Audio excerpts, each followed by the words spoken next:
Phoenix was a creature of extraordinary promotion. No other city of our size can say that. Other cities have these natural advantages. We had none. I used the word one time as bucolic, and that's what what it was.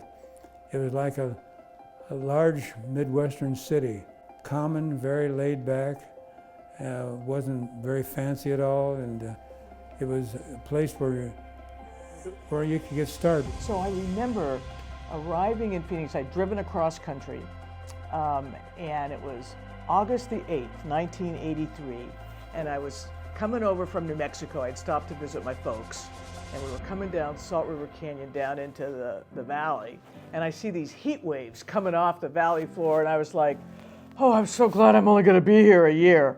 We weren't just an accidental city in the desert, but there was so much strategy and planning that had gone into surviving in the desert and creating a thriving city. It was very much a city that had an establishment core.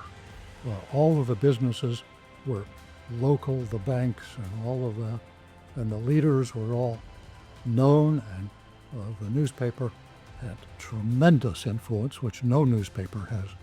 There perhaps was not as strong a handle on corruption and crime and other things that can take place in a very quickly growing area.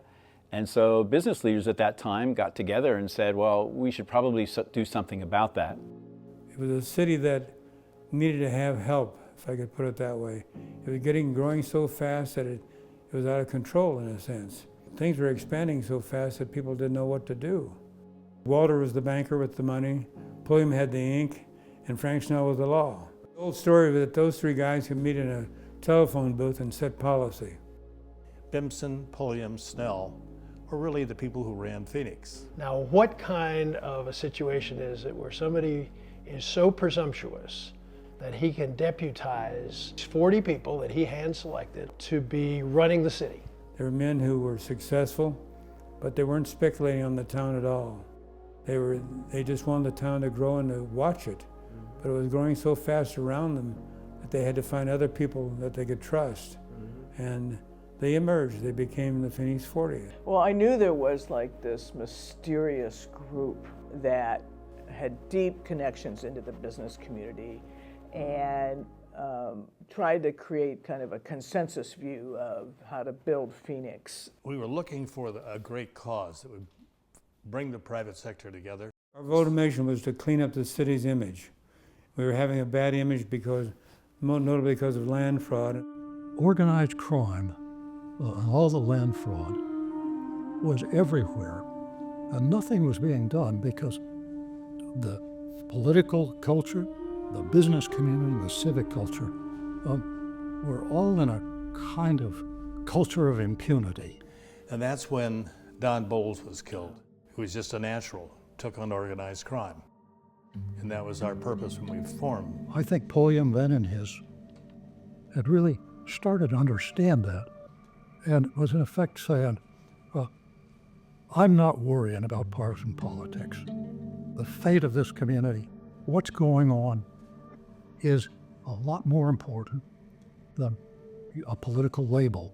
And he simply said, I think you're serious, we're going to support you. We wanted to get a bill passed to clear up the problem that we had with land fraud. Bruce was able in his first year as Attorney General to get the statewide grand jury passed by the legislature. It was supported by the business community because they saw what a bad rap Arizona was getting. We were called out later, and the bill was presented and it passed. Land fraud man. Warren, it was called before him and prosecuted. Statewide jury came in, he was convicted, sentenced to prison, and died in prison.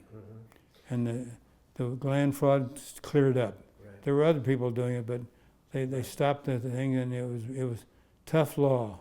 I credit the Phoenix 40 with having given me the legislative reforms and the tools to really get into this and begin to get a handle on it. The growth was coming in. The first freeway program was emerging. You saw You saw development all over this region. The downtown of any city is like the heart of a body. If it's vital and energized and growing and healthy, then the rest of the city tended to be healthy and growing. When we were trying to figure out, should we build a basketball stadium?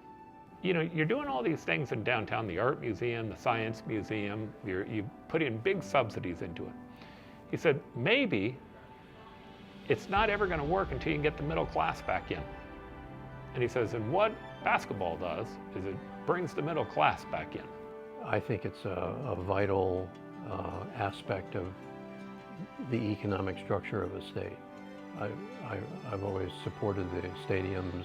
Over the 6 years of my governorship, we did so many things together. The governor's invited every January to come in and present the state budget and conduct Q&A. We try to build an entrepreneurial ecosystem in the city of Phoenix. Look, we knew that our economy was over-reliant on real estate and growth. I think GPL realized that, and they were big drivers of kind of changing our thought process. One that's top of mind for our region right now is the Regional Transportation Plan. Governor Doug Ducey originally vetoed it. GPL has been a key partner in bringing the business community to the forefront in explaining why this is so essential. I absolutely see GPL as critical partners in everything we're doing to grow, continue to diversify the economy, make sure the economy works for all Arizonans, grow our workforce. I was very fortunate to have GPL there working with me in my 10 years. It really paid off for me in so many ways, and some of them were kind of odd. Light rail, the bond programs we won, those initiatives with GPL kind of fleshing them out. They didn't always like exactly the way we wanted to put them together. You know, SB 1070 became world famous when it passed, but actually at the time it was going through the legislature, there wasn't as much attention on it. We believe in the rule of law, and not to see that being enforced and the federal government not doing their job was very disappointing. So I was very grateful that we were able to get that bill through and that I was able to sign it. The fact that the business community wasn't as active as they could have or should have while SB 1070 was going through, I think was an inflection point for GPL and the other major business organizations, that they better pay close attention to what's going on at the legislature. GPL was not supportive of it, and I was very disappointed that they weren't supportive of it at the time, due to the fact that they are a well-respected organization.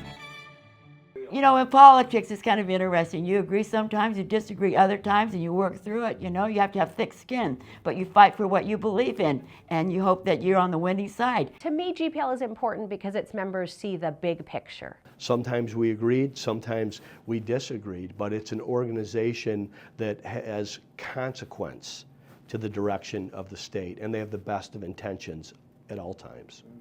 GPL was a good partner, and as importantly as GPL as an organization, their individual members were both to have GPL understand what was going on at the city, but also to individually to support the various initiatives that we were doing at the time. Well, I think anybody that's in public office or the governor's office is going to look to GPL for some counsel along the way. Of course, there are leaders and influencers in that room. I love that we're getting attention for a real leadership role. People are coming to visit us from all over the world to celebrate what we're doing here, whether it be advanced transportation or semiconductors. You know, it's not easy herding politicians. It may be even harder to herd strong business leaders. What Greater Phoenix leadership did to me was it changed my view of power. They were always willing to help. They were always willing to play a role. They always were active in trying to make certain that this was a better valley. What animates me about all of this is the Phoenix Fort and valley leadership.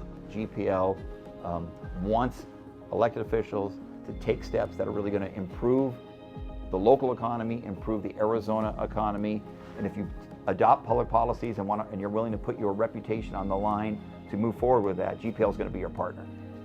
We're known for a great collaboration with our educational institutions, business community, and government. We're also known for taking some risks and trying new models of education, new models of technology deployment. So many of the GPL leaders continue to be active even if they've stepped down from their CEO or chairman roles. You know, GPL really put us on this path to prosperity. The fact that they're not just focused on making sure we have low taxes, yes, that is critical.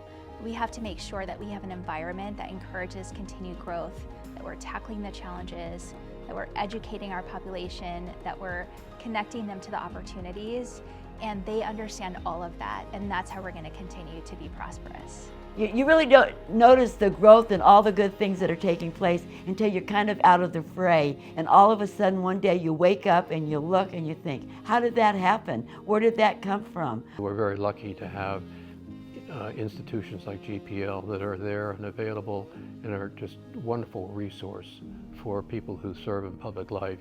We saw what needed to be done and we did it. It's that simple. And now we are a city. We're a city that you can be proud of. I'm so proud of this city, so proud of the things that have happened here. We've met those challenges, and we're going to continue meeting those challenges, but we're never going to be perfect, but we can attain perfection the best we can. Well, we're the new city, and we're getting better all the time.